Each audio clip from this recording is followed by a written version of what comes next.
he's still on the ice, so we'll see how he feels. He really wants to play. He's made tremendous progress the last week. He told me yesterday this is the best he's felt in over a year.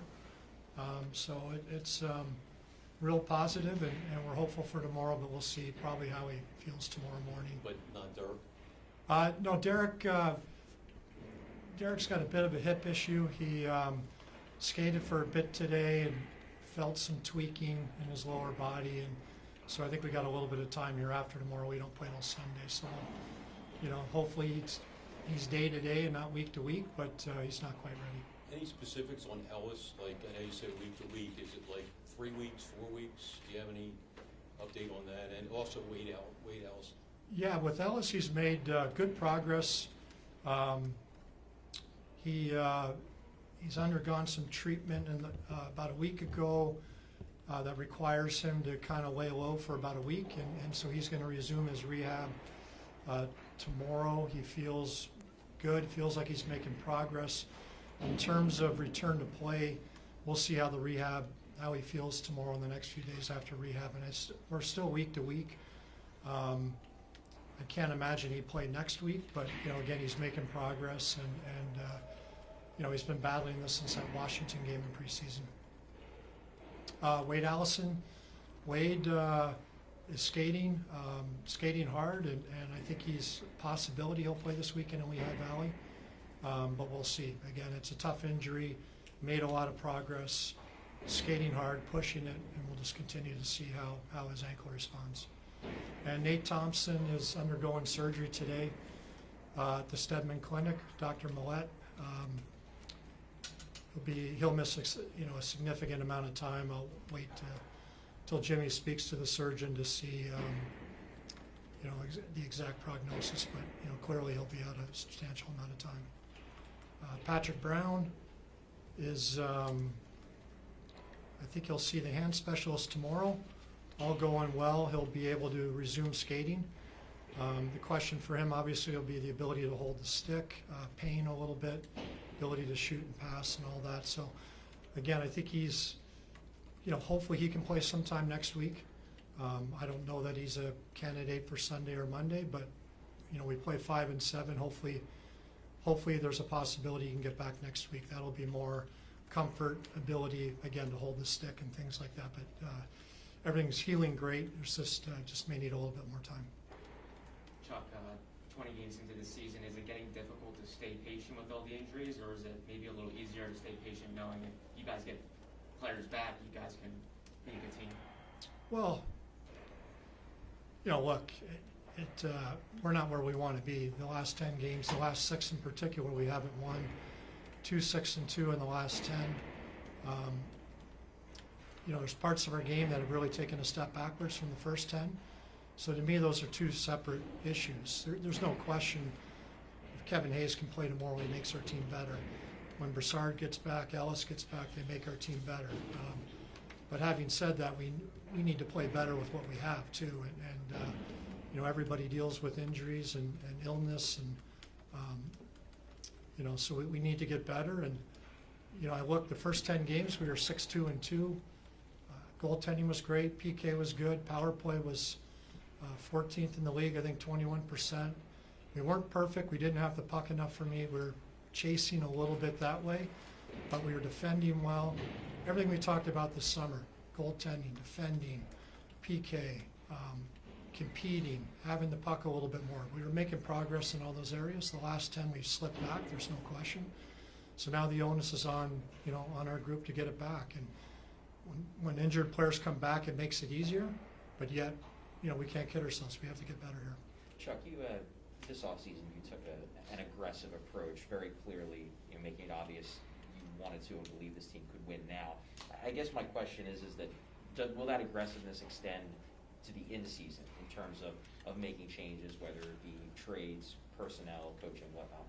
I'd really like to see what we have before we start making changes. I don't feel I've been able to see that to this point in time. And but we're always looking. I'm talking to teams every day. If there's ways to make us better, we'll look at it. But right now, if you just look at how we played the first 10 games versus the last 10 games, clearly, one segment was way better than the other. So we've shown the ability to play better than how we are right now, and that's the most important thing. We got to get back, got to get playing better, and and then from there we'll get a sense of what we really are, and then we can make those decisions. I guess kind of following up on that, you mentioned you're kind of splitting it between the first 10 games and the last 10 games, but and you even admit this, even in the first 10 games, the shots on goal, differentials, things like that, they weren't that great. You said you guys didn't have the puck enough. I guess, how concerned are you about the 5-on-5 process in particular in terms of getting outshot, getting outchanced, and whatnot? Yeah, there's no question. It has to get better. It starts our transition game, our entries. Our forecheck hasn't been as effective, particularly the last 10 games. And when you don't have the puck, you end up defending too much. And when you defend too much, then you don't defend as well. And so it's a process there. And the coaches and the players are working on it. We're working on some systemic things to change things to change how we play a little bit, changing the lines around, trying to find different chemistry, and look, it's a process. But the first 10 to me was still quite a bit better than the last 10. There's no question. The last 10, things have slipped. We didn't have the puck nearly enough. We didn't defend quite as well as a result, probably of having to defend all the time. But there's certainly an ability to get better, and the first 10, I think we showed a lot of promising signs. Chuck, in regards to Morgan Frost, when Broussard and Hayes are back, do you think Morgan's better suited as a fourth-line center here, or getting more playing time with the Phantoms? I mean, that'll depend. It'll depend. You can add a couple guys back, but does anybody else get hurt in the interim? It's the key question for me is our health, A, but B, what's best for Morgan. And he's played well right now. The one thing I liked about Morgan earlier this year in Lehigh Valley, he started a little slow, but the points came. But his penalty killing was tremendous. And there's parts of his game that he's sort of added to his I guess he's added to his game in terms of defending a little bit, winning a few more one-on-one battles. But the PK is a big part of it. So we're going to have to see how the coaches use him here, see what his ice time's like. To me, going down is certainly an option if that's the best thing for him. But if he can help our team and continue to get the minutes he needs, then I'm all for keeping him here. So it'll be a day-to-day thing. And with Broussard out, if Broussard not playing tomorrow, he's going to get a chance. It looks like to center a couple good players tomorrow, and that's a great opportunity for him. And you look at that, adding a Kevin Hayes and how we can now distribute the talent a little bit differently through our roster, and hopefully help some of our scoring woes by having a little bit more scoring depth. And Kevin will be a big part of that, but so is Morgan Frost. On a different topic, how do you evaluate the job of AV and the coaches so far? Well, I think it's just like the rest of our team. Again, we talked about this summer. A lot of the things we wanted to correct was how we defended in zone, defending against the rush, giving up fewer odd man chances, our PK, our overall goals against and goaltending, and all of those areas were better the first 10. And we're still defending pretty well against the rush, I guess, with the exception of last game. We haven't given up as many odd man rushes as last year. Our PK's been better. Our goaltending's obviously been good. So there's still been some areas of improvement, but the last time we slipped in a lot of areas. So, I think it's coaching, players, all of us. We're all in this together, and we have to continue to push. And the one point here that I think is pretty obvious too, it can go both ways, but I think the last 10 games we've played 7 top 10 teams. This is the toughest part of our schedule. So on the one hand, clearly we have some work to do if we want to compete with the top teams in the league. On the other hand, this is the toughest stretch we're going through. And when you go through the end of next week in terms of, the compression of the schedule and the quality of the teams we're playing, it's tough. And we're not playing well right now, so it makes it a double-edged sword. But, I'd like to, get some guys back here. Let's get through the next little stretch. Let's try to win a game, and then let's see what we have. But in saying that, the coaches were here all day yesterday. players had a spirited practice today, as you saw. The mood on the ice is still great. The guys still believe we can win, but it's on us now to find a way to win a game starting tomorrow. Have you had a chance to address the team sort of like a pep talk, or do you feel that that's not necessary? I don't know about pep talks, but certainly I'm meeting with a lot of players individually. The coaches are meeting with a lot of players. You know, right now there's a lot of frustration. You know, I think when you're not scoring, I think we scored 5-on-5 goals the last 10 games. Some guys are pressing, they're struggling. Oftentimes when your power play struggles, it builds frustration in the game and it can creep into other areas. Skill guys want to score. Look at a guy like Coots, and I think he scored 1 goal in the last 10 games. To me, he's had all kinds of chances. They're not going in. So, you know, you're trying to, on the one hand, it's not good enough, but on the other hand, you got to be careful. I mean, these guys they're going through a tough time. They're trying. They want to score. They want to do better. They want to have the puck more. But clearly, right now, the confidence and is down a bit, and that's why it was great to see the energy in the practice today. I'm sure Kevin Hayes being out there was a big part of it. But it's good to see that energy and that belief. And, you know, there's no easy way out. We just got to go out, find a way to win a game, and you know, hopefully the confidence comes, the goals come, and we can start getting back to where we want to be. Chuck, you mentioned a little bit earlier about the power play. Power plays 28 this year, 3 for 40 in November, 18th last year. I guess, what gives you confidence that Michelle Terry and the rest of the coaching staff have the answers to fix this power play? You know, it's interesting. We haven't had a good power play since 14-15. That's the last time. I think it's 6 years, 7 years. We've had a couple 14th place finishes of 17th and 18th, the 24th. We were 14th the first 10 games. We're 29th the last 10 games. Power play, since I've been here, has been an everyday question, and clearly going back to 14-15, it's been an everyday question here. So, you know, it's something,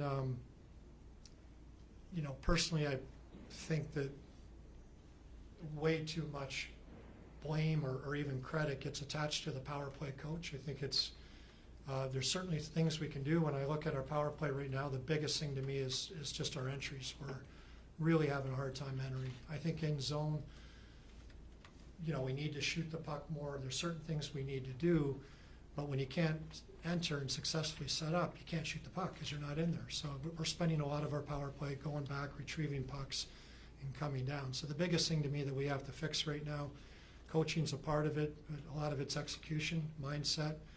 We have to find a way to enter the zone more successfully. That's clearly something that's dropped off for me the last year or two. In zone, there's up and down. You know, I think I don't think we're getting enough shots, but yet the first 10, to me, there were signs of good things happening. The last 10, nothing's happening. So we got to get it going. But again, it's been an issue since I've been here. Every day, the power play. We talk about it internally. You guys ask about it. It's been 7 years, so it's something that probably goes above and beyond the coaching. So just kind of to clarify, it seems like you're implying you think the power play is more of a personnel problem than a coaching problem? I think there's absolutely. I think you could say that's the crux of it. Is there? I guess, I mean, obviously it's hard to make trades, it's hard to make signings, but would you potentially look to target someone, you know, from outside the organization who could help that personnel problem with the power play? Well, we can. It's not easy to find. I mean, there's no question the most successful power plays in the league are teams that shoot the puck well from the flank. And, you know, we don't have a lot of natural scores from that area, and nor have we for a long time. And it's certainly something we've looked to try to address in the draft the last few years going forward. Having said that, there's things you can do to make it better, but, you know, there's no question. You look at the elite power plays in this league, and there's one common theme in all of them, and that's an area. We have some really good, talented players, but I don't know that we have a lot of players that are natural goal scorers from the flank. And you know, a lot of teams don't. Some teams do, and the teams that do obviously have very good power plays. Carter Hart has turned his game around this year. What's the biggest difference you see in him? Is it something that you see in body language and, you know, a more confident player, or something else that you see with him? That's a hard question for me to answer. I mean, clearly, last year he didn't play as well as he had in the past, like the rest of our team. And we've been through it. It's different circumstances, I think, impacted people differently. His track record to me show that he's been a good goaltender at every level for most of his life. Last year he didn't play as well, but he worked hard at it this summer. I think he had a plan. He and Kim Dillabaugh and his goalie coach back in Edmonton got together. They had a great plan. Carter has always worked hard. He put the time in, and he's played well. And but I personally, my expectation was that he was going to bounce back. He's playing as one of the better goaltenders in the league right now, and that's great for us. And it's a tough position, but he's a guy that we have a lot of faith in, and you got to give him credit for the work he put in. We got a long way to go. We'll see, and going forward here, we're going to have to try to play better in front of him and have the puck a little bit more often, because we're putting a lot of pressure on our goaltenders right now. How much did the COVID situation affect the fans, and is that getting back to normal up there? The COVID situation, we have one player in COVID protocols there, to my knowledge, unless something happened today.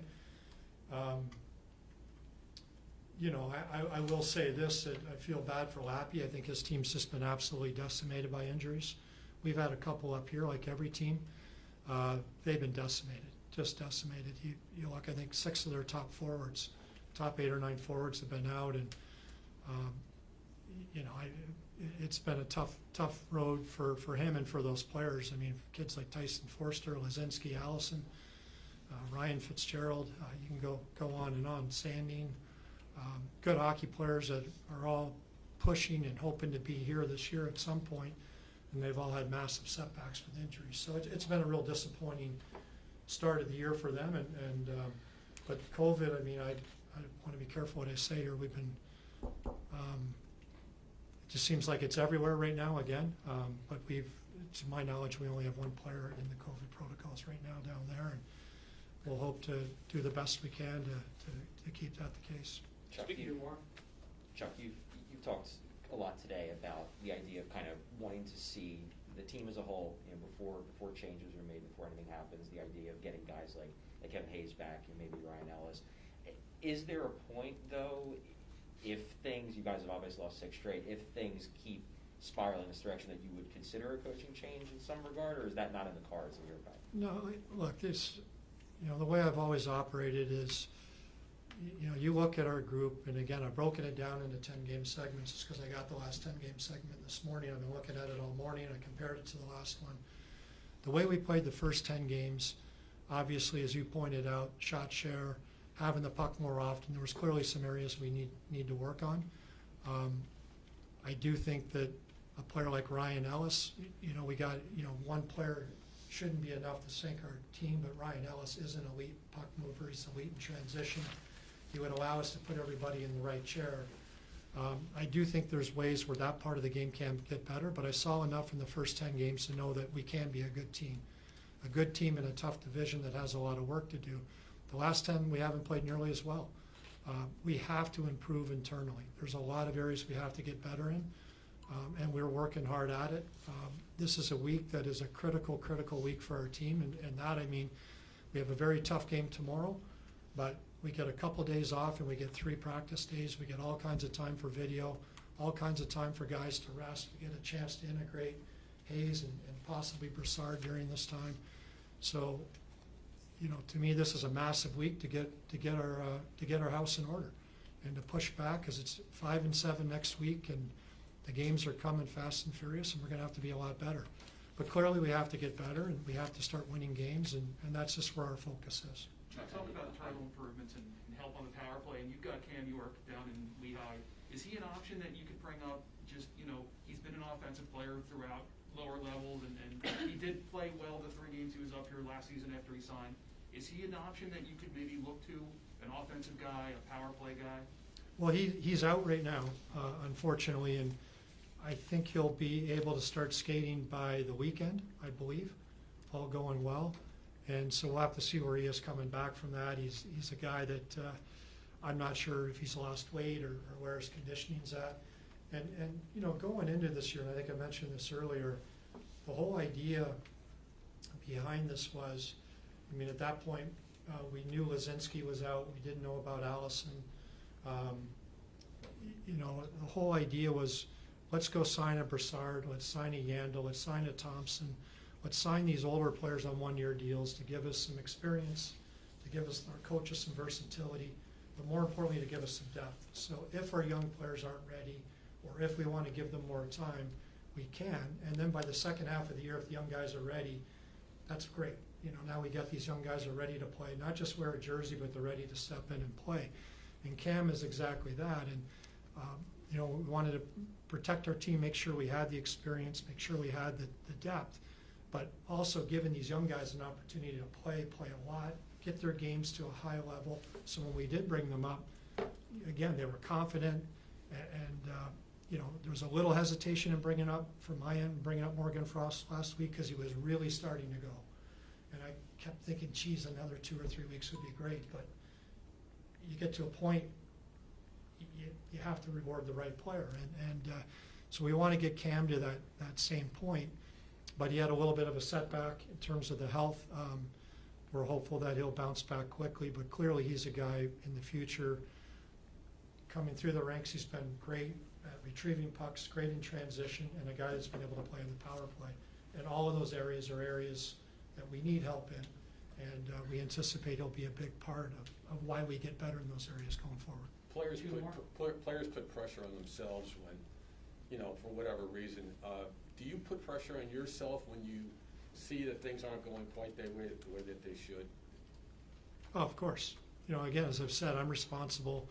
And talk about head coaches and power play coaches and players, and you know, I'm the one ultimately responsible for everything. So you know, you feel responsible for everything, and you want to look for solutions. But I do know right now, I truly believe our best hope for a quick turnaround is by internal improvement, by getting some guys back, but also by having our guys that are here play better. And you know, I like the look of our lines today. I like, you know, it's no secret, a big part of our offensive woes is our lack of production in our bottom six. Well, you had Kevin Hayes get, or I don't know what you call our third line. If our third line is Giroux, Frost, and Atkinson, that's a good third line. It's given us a chance to maybe produce a little bit more, be a little bit harder team to check. So I think we have ways here to get better quickly, and we're going to have to, because it's difficult to go to the outside and keep